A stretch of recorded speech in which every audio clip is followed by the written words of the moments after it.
My name is Jeanne Dowdle Rasco, and I'm from Talladega, Alabama. Several years ago, I was contacted by the Volunteer Lawyers Program at our Alabama State Bar about helping a man obtain conservatorship and guardianship over his adult son.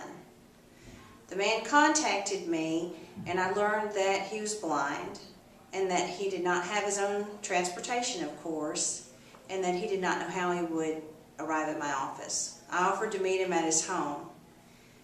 I traveled out to the outskirts of town and found a trailer. A man met me at the door that was completely blind, but he was able to move around his home. I talked to him about what his concerns were, what he needed, and basically his wife had left him many years ago, and he was raising a son who had now become a legal adult. And once he became 21, the father was no longer able to authorize medical treatment for his son and also officially assist him with any funds that he received. But yet his son was able to do no tasks for himself.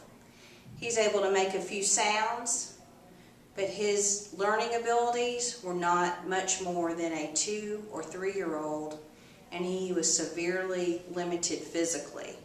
He laid in a hospital bed all day, and he had a feeding tube.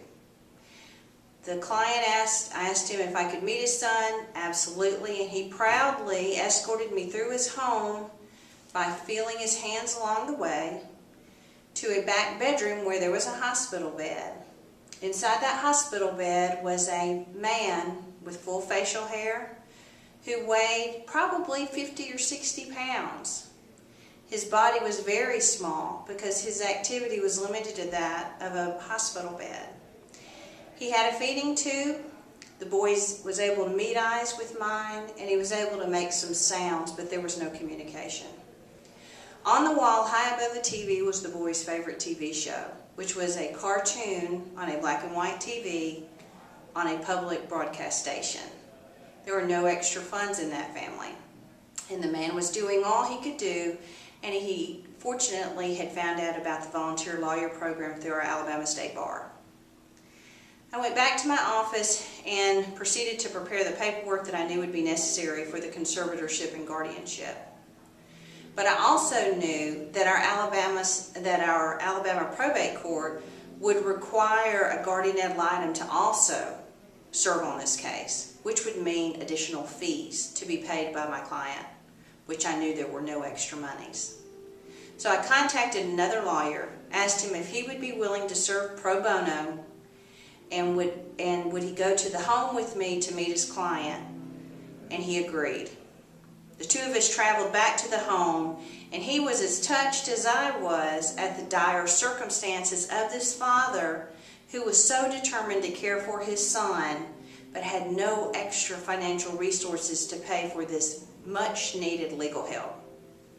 Together with the other lawyer, we were able to work with our probate judge and obtain the necessary authorizations and paperwork that he needed so that he was legally the conservator and the guardian over his son.